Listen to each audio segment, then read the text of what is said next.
So hello there, everybody. I hope you are all well. Just thought I'd better start your day off.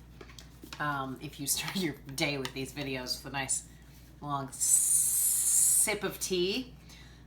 This is going to be chapter 35 of Jane Eyre.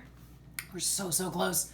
There's 3 chapters. 3 chapters. Well, actually, no, there's 4. 35, 36, 37, 38. 4. 4 chapters left. Dang. Okay, here we go. Chapter 35. He did not leave for Cambridge the next day, as he had said he would.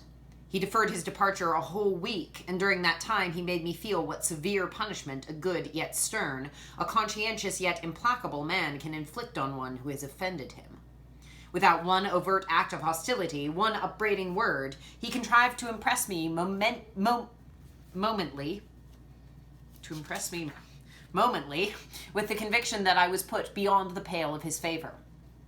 Not that St. John harbored a spirit of unchristian vindictiveness, not that he would have injured a hair on my head if it had been fully in his power to do so. Both by nature and principle he was superior to the mean gratification of vengeance. He had forgiven me for saying I scorned him and his love, but he had not forgotten the words, and as long as he and I lived, he never would forget them. I saw by his look when he turned to me that they were always written on the air between me and him. Whenever I spoke, they sounded in my voice to his ear, and their echo toned every answer he gave me. He did not abstain from conversing with me.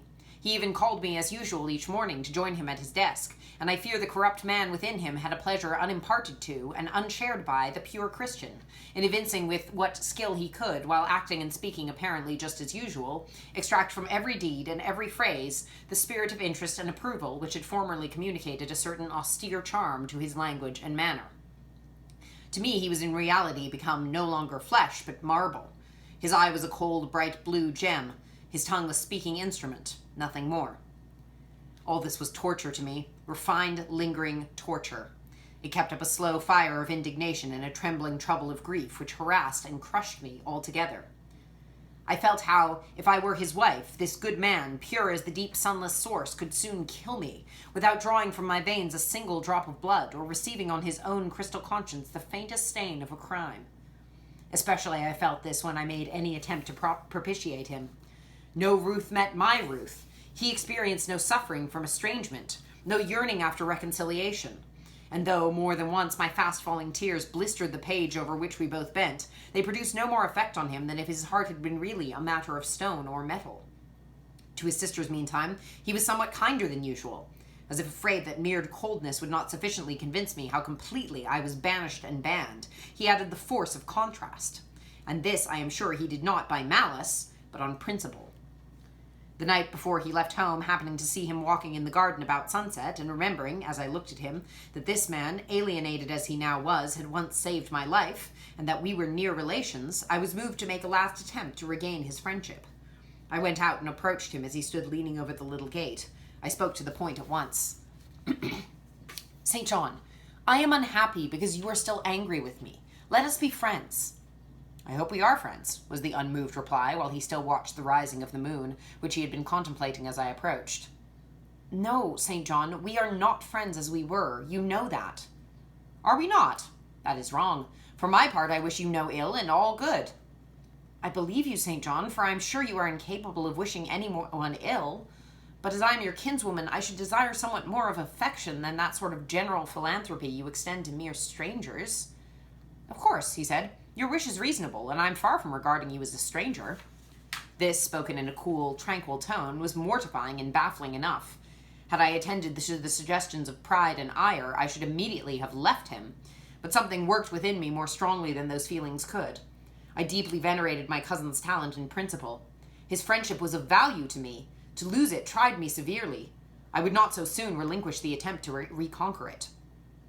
Must we part in this way, St. John? And when you go to India, will you leave me so, without a kinder word than you have yet spoken? He now turned quite from the moon and faced me. When I go to India, Jane, will I leave you? What, do you not go to India? You said I could not unless I married you. And you will not marry me. You adhere to that resolution. Reader, do you know, as I do, what terror those cold people can put into the ice of their questions? How much of the fall of the avalanche is in their anger, of the breaking up of the frozen sea in their displeasure? No, St. John, I will not marry you. I adhere to my resolution. The avalanche had shaken and slid a little forward, but it did not yet crash down. Once more, why this refusal? He asked. Formerly, I answered, because you did not love me. Now, I reply, because you almost hate me. If I were to marry you, you would kill me. You are killing me now. His lips and cheeks turned white, quite white. I should kill you. I am killing you.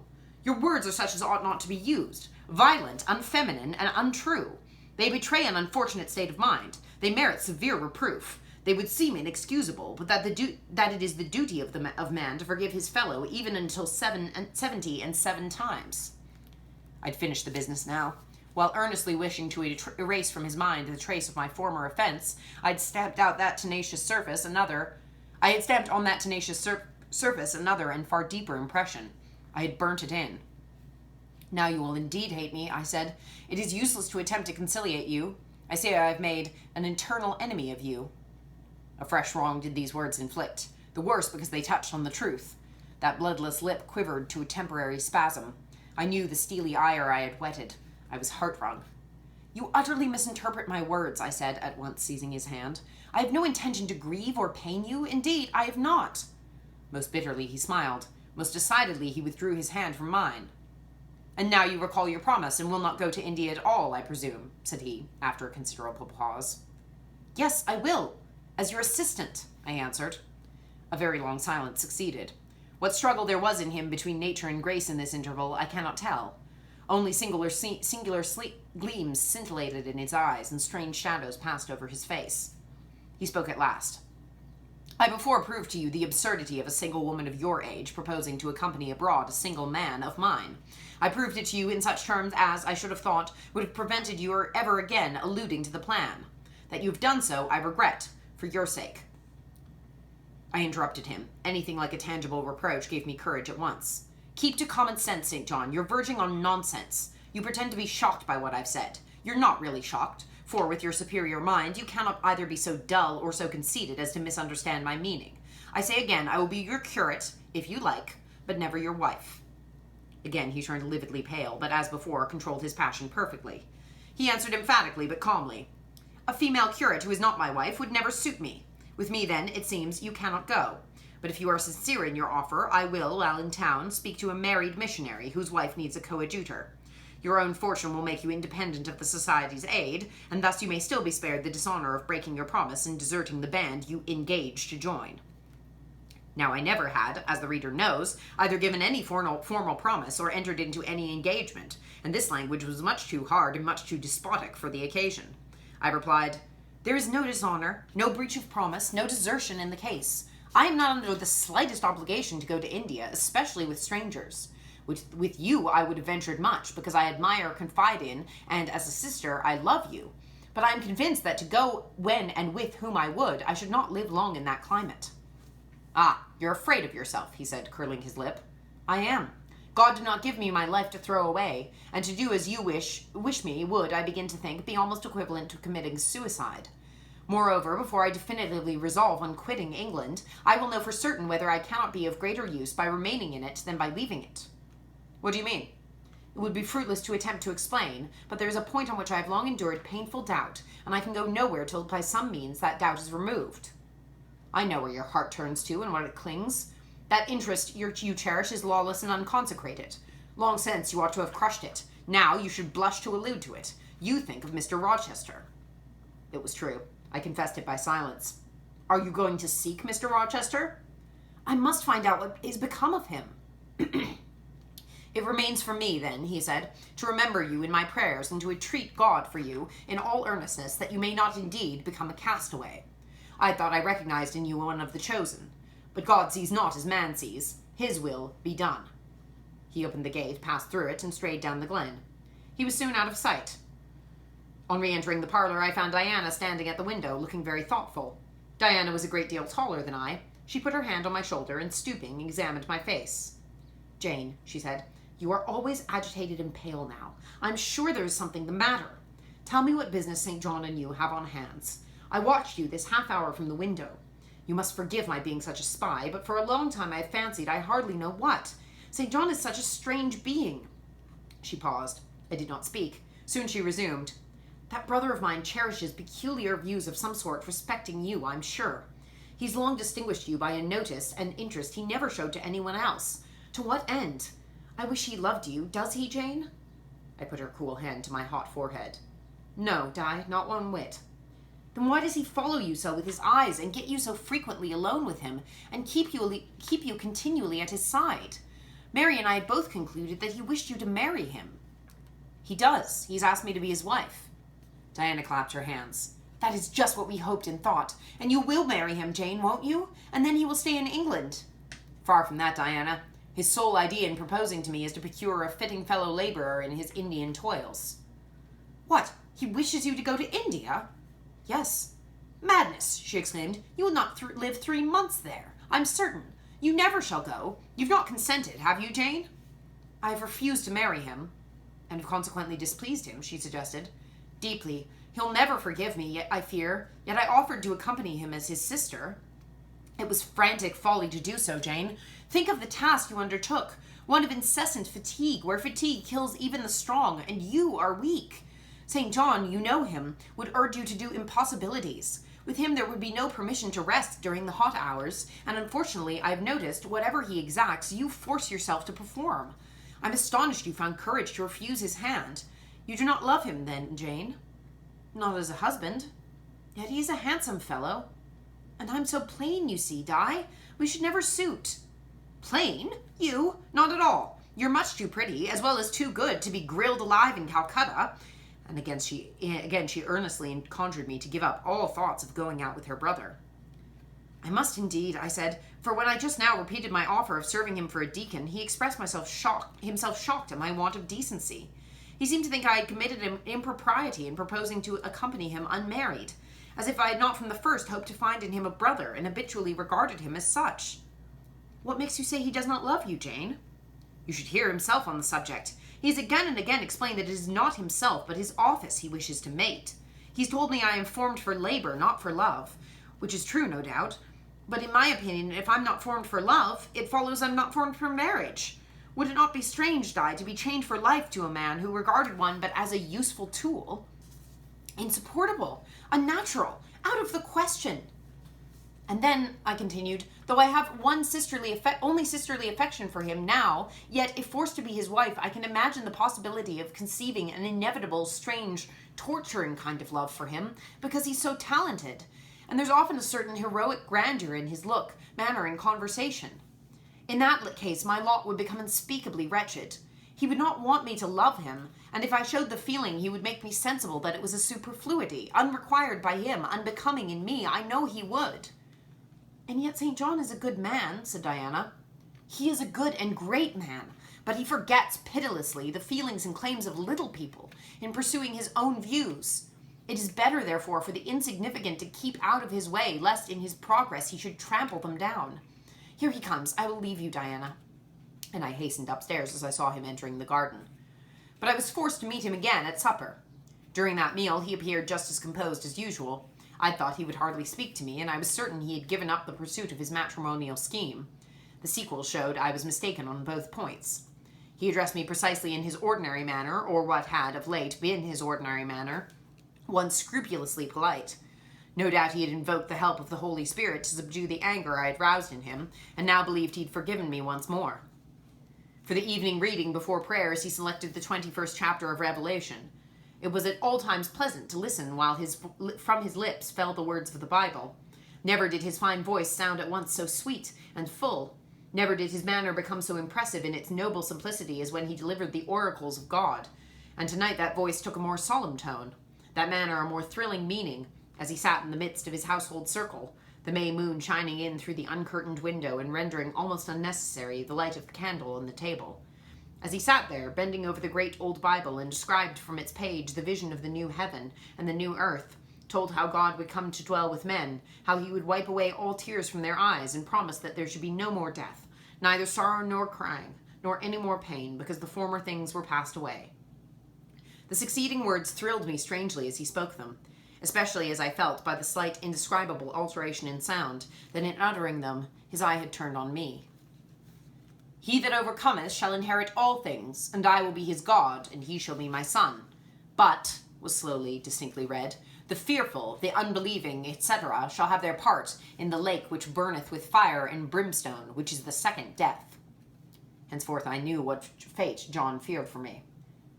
A calm, subdued triumph, blent with longing earnestness, marked his enunciation of the last glorious verses of that chapter. The reader believed his name was already written in the Lamb's book of life, and he yearned after the hour which should admit him to the city which the kings and queens, to which the kings of the earth bring their glory and honor, which has no need of sun or moon to shine it in it, because the glory of God lightens it, and the Lamb is the light thereof. In the prayer following the chapter, all his energy gathered, all his stern zeal woke. He was in deep earnest, wrestling with God, and resolved on a conquest. He supplicated strength for the weak-hearted, guidance for wanderers from the fold, a return, even at the 11th hour, for those whom the temptations of the world and the flesh were luring from the narrow path. He asked, he urged, he claimed the boon of a brand snatched from the burning. Earnestness is ever deeply solemn. First, as I listened to that prayer, I wondered at his. Then, when it continued and rose, I was touched by it, and at last awed. He felt the greatness and goodness of his purpose so sincerely, others who heard him plead for it could not but feel it too. The prayer over, we took leave of him. He was to go at a very early hour in the morning. Diana and Mary, having kissed him, left the room, in compliance, I think, with a whispered hint from him. I tendered my hand and wished him a pleasant journey. Thank you, Jane. As I said, I shall return from Cambridge in a fortnight. That space, then, is yet left you for reflection. If I listened to human pride, I should say no more to you of marriage with me, but I listen to my duty and keep steadily in view my first aim, to do all things to the glory of God. My master was long-suffering, so will I be. I cannot yet give you up to perdition as a vessel of wrath. Repent, resolve, while there is yet time. Remember, we are bid to work while it is day, warned that the night cometh when no man shall work. Remember the fate of Dives, who had his good things in this life. God give you strength to choose that better part which shall not be taken from you. He laid his hand on my head as he uttered the last words. He'd spoken earnestly, mildly.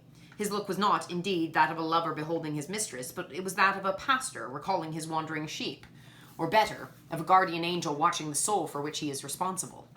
All men of talent, whether they be men of feeling or not, whether they be zealots or aspirants or despots, provided only they be sincere, have their sublime moments when they subdue and rule. I felt veneration for St. John, veneration so strong that its impetus thrust me at once to the point I had so long shunned. I was tempted to cease struggling with him, to rush down the torrent of his will into the gulf of his existence, and there lose my own. I was almost as hard beset by him now as I had been once before, in a different way by another. I was a fool, both times. To have yielded then would have been an error of principle. To have yielded now would have been an error of judgment. So I think at this hour, when I look back to the crisis through the quiet medium of time, I was unconscious of folly at the instant. I stood motionless under my hierophant's touch. My refusals were forgotten, my fears overcome, my wrestlings paralyzed. The impossible, i.e., my marriage with St. John, was fast becoming the possible. All was changing utterly with a sudden sweep. Religion called, angels beckoned, God commanded, life rolled together like a scroll. Death's gates opening showed eternity beyond. It seemed that for safety and bliss there, all here might be sacrificed in a second. The dim room was full of visions. "Could you decide now?" asked the missionary. The inquiry was put in gentle tones. He drew me to him as gently. Oh, that gentleness! How far more potent it is than force! I could resist St. John's wrath. I grew pliant as a reed under his kindness. Yet I knew all the time if I yielded now, I should not the less be made to repent some day of my former rebellion. His nature was not changed by 1 hour of solemn prayer. It was only elevated. "I could decide if I were but certain," I answered. "Were I but convinced that it is God's will I should marry you, I could vow to marry you here and now, come afterwards what would." "My prayers are heard," ejaculated St. John. He pressed his hand firmer on my head, as if he claimed me. He surrounded me with his arm, almost as if he loved me. I say almost. I knew the difference, for I had felt what it was to be loved. But like him, I had now put love out of the question, and thought only of duty. I contended with my inward dimness of vision before which clouds yet rolled. I sincerely, deeply, fervently longed to do what was right, and only that. Show me the path," I entreated of heaven. I was excited more than I had ever been, and whether what followed was the effect of excitement, the reader shall judge. And the house was still, for I believed all, except St. John and myself, were now retired to rest. The one candle was dying out. The room was full of moonlight. My heart beat thick and fast. I heard its throb. Suddenly it stood still to an inexpressible feeling that thrilled through it, and passed at once to my head and extremities. The feeling was not like an electric shock, but it was quite as sharp, as strange, as startling. It acted on my senses as if their utmost activity hitherto had been but torpor, from which they were now summoned and forced to wake. They rose expectant. Eye and ear waited while the flesh quivered on my bones. "What have you heard? What do you see?" asked St. John. I saw nothing, but I heard a voice somewhere cry, "Jane! Jane! Jane!" Nothing more. "Oh God! What is it?" I gasped. I might have said, "Where is it?" for it did not seem in the room, nor in the house, nor in the garden. It did not come out of the air, nor from under the earth, nor from overhead. I had heard it, where or whence, forever impossible to know. And it was the voice of a human being, a known, loved, well-remembered voice, that of Edward Fairfax Rochester, and it spoke in pain and woe, wildly, eerily, urgently. "I'm coming," I cried. "Wait for me. Oh, I will come." I flew to the door and looked into the passage. It was dark. I ran out into the garden. It was void. "Where are you?" I exclaimed. The hills beyond Marsh Glen sent the answer back faintly. "Where are you?" I listened. The wind sighed low in the firs. All was moorland and loneliness and midnight hush. "Down, superstition," I commented, as that spectre rose up black by the black yew at the gate. "This is not thy deception, nor thy witchcraft. It is the work of nature. She was roused and did, no miracle, but her best." I broke from St. John, who had followed and would have detained me. It was my time to assume ascendancy. My powers were in play and in force. I told him to forbear question or remark. I desired him to leave me. I must and would be alone. He obeyed at once. Where there is energy to command well enough, obedience never fails. I mounted to my chamber, locked myself in, fell on my knees and prayed in my way. A different way to St. John's, but effective in its own fashion. I seemed to penetrate very near a mighty spirit, and my soul rushed out in gratitude at his feet. I rose from the thanksgiving, took a resolve, and lay down, unscared, enlightened, eager but for the daylight. That's the end of that chapter. God, I really don't want to... Spoilers. I know she doesn't marry St. John. I really don't want her to marry St. John. I do not like him. And I think it's... Well, I don't know. It's tough because Rochester is also not necessarily that great a person. But I would argue that I like him better than St. John, and he sort of, at least he kind of, owns up the fact that he's not a very good person, which is kind of crappy in its own right, but owns up to that fact and talks about it a lot, whereas St. John is so frustrating because it's he's not nice or kind or very good. They all keep saying how good he is, but it's I don't really ever see it. I don't know. But it's in service of God, so of course he's good or whatever. I don't know. I'm not especially religious. So I probably don't side with that character as much as I would if I were. But yeah, I don't like him. Yeah, anyway, I don't really have anything else to say. I hope you have a good day. Goodbye.